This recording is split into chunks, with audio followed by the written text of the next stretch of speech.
dilema al diseñar políticas públicas, donde se debía optar entre la eficiencia política en contraposición al respeto de los valores éticos y morales de Occidente. Tal como señala el profesor Jesús Huerta de Soto en su trabajo sobre eficiencia dinámica, desde dicho punto de vista, la eficiencia no es compatible con diversos esquemas de equidad o justicia, sino que surge única y exclusivamente de uno de ellos, el cual se basa en el respeto de la propiedad privada y la función empresarial. Por eso, la oposición entre las dimensiones de eficiencia y justicia es falsa y errónea. Esto es, lo justo no puede ser ineficiente, ni lo es eficiente justo. Y es que en la perspectiva del análisis dinámica, justicia y eficiencia son dos caras de la misma moneda. Sin lugar a dudas, quien anticipó esta situación con mayor claridad fue Murray Rothbard, al plantear la conexión que existe entre la concepción dinámica de la eficiencia económica y el ámbito de la ética. Rothbard consideraba imprescindible establecer previamente el marco ético adecuado que impulse la eficiencia dinámica, dado el desconocimiento que tenemos respecto de los fines, medios y funciones de utilidad que existen en la realidad. Así, para Rothbard, a lo cual adscribo, aún desde mi rol de presidente de la gran nación argentina, solo los principios éticos subyacentes en la cultura occidental pueden servir como criterio de eficiencia a la hora de tomar decisiones en materia de políticas públicas. Puesto en términos crudos, al momento de diseñarse las políticas públicas, resulta inadmisible desde el punto de vista de la ética y la moral sacrificar a la justicia en el altar de la eficiencia. Esta consigna en favor de los valores no solo está por encima de la eficiencia económica, sino que aún lo está muy por encima aún más de lo que es el utilitarismo político. Así, al dejar de lado los valores éticos y morales, ello deriva en políticas que no solo son injustas, sino que además llevan al colapso, no solo en lo económico, sino también en el plano de lo social, a punto tal que podría terminar acabando con la propia civilización occidental. Por ello, en 2024, en este foro señalé que Occidente estaba en peligro. A su vez, en mi exposición del 2025, mostré que las agendas y las políticas que se venían impulsando desde los distintos organismos y foros internacionales no eran ni más ni menos que todo un conjunto de políticas socialistas, arropadas de modo elegante para engañar a personas de almas nobles y bellas, con buenas intenciones, pero con los mismos resultados catastróficos de siempre. Por eso, nunca debemos olvidar las palabras de Thomas Sowell sobre el socialismo, el cual le reconocía el mérito de que suena muy lindo, pero cuya contracara es que siempre termina mal, horriblemente mal.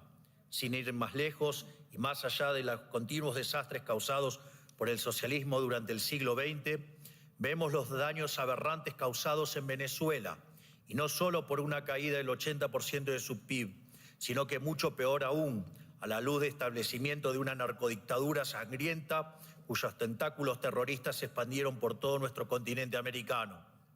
Por ello, hoy más que nunca, frente a la degradación ética y moral que atraviesa Occidente, fruto de haber abrazado la nueva agenda socialista, es necesario resolver e impulsar las ideas de la libertad. Sin embargo, a diferencia del modo en que se encaró en el pasado, estaba basado en un enfoque utilitarista. Hoy la defensa del sistema capitalista de libre empresa debe estar basada en su virtud ética y moral. Esto es, como señala Israel Kirzner, los socialistas de hoy no niegan la superioridad del capitalismo en lo productivo, lo cuestionan por ser injusto. Por ello, no basta con que el sistema sea más productivo, ya que si su raíz fuera injusta, el capitalismo no merecería ser defendido. Por lo tanto, hoy les demostraré que el capitalismo de libre empresa no solo es más productivo, sino que además es el único sistema que es justo. A su vez, les demostraré que no existe dilema entre el utilitarismo político y la política basada en valores, ya que si las mismas estuvieran en conflicto, ello implica que las bases del utilitarismo político deben descartarse por injustas. Por lo tanto, esto implicará que, si queremos salir de nuestro oscuro presente, debemos volver a inspirarnos en la filosofía griega, abrazar el derecho romano y retornar a los valores judeocristianos, los cuales nos permitirá salvar a Occidente. Gran parte de los conflictos humanos surgen de una fallida interrelación entre el derecho natural y el derecho positivo. Así, el derecho natural es la ley que debe regir al ser humano porque se adecúa a su naturaleza y por lo tanto es justo en sentido universal. Es una ley común para todos los hombres porque es intrínseca a su esencia y por lo tanto inmodificable e inmutable. Por otra parte, el derecho positivo es el que redactan los hombres para seguir a su conveniencia. De este modo, cuando la ley positiva está en consonancia con la ley natural, habrá justicia. En su defecto, será legal, pero no será legítima. En función de ello, se reconocen dos derechos fundamentales: los derechos a la vida y a la libertad. El hombre nace vivo y nace libre y tiene derecho a conservar estos atributos de la naturaleza. Además, tiene derecho a que sus semejantes se lo respeten en orden de buscar su propia felicidad, que es el fin al que tiende todo hombre. En paralelo, tenemos los derechos adquiridos, los cuales no son naturales ni tampoco son inherentes al ser humano, sino que los mismos son ganados por merecimiento u obtenidos por regalo. De este modo, el derecho fundamental a la libertad se deriva del derecho adquirido de la propiedad privada, y ello se manifiesta en que podamos libremente adquirir un bien con el fruto de nuestro trabajo o podemos recibir un bien que libremente nos den o hereden. A su vez, el derecho de propiedad, en especial por sus consecuencias dinámicas, se vincula con el principio de apropiación de Locke, por lo que ahora la propiedad no solo puede derivar en una donación, regalo, herencia y o intercambio, sino que se suma a la apropiación del descubrimiento y de una creación. Finalmente, estos derechos se complementan con el principio de no agresión, el cual establece que ningún ser humano tiene derecho a ejercer agresión de ningún tipo contra otro ser humano, lo cual no solo incluye la agresión física, sino también todo tipo de coacción, coerción y o imposición bajo amenaza de uso de la fuerza. De ahí que definimos liberalismo acorde al profesor Alberto Venegas Lynch hijo como el respeto irrestricto del proyecto de vida del prójimo, basado en el principio de no agresión y en defensa del derecho a la vida, a la libertad y a la propiedad, cuyas instituciones son la propiedad privada, los mercados libres de intervención estatal, la competencia entendida como libre entrada y salida, la división del trabajo y la cooperación social. Naturalmente, asociado a este ordenamiento social, surge la cuestión de si el mismo es justo.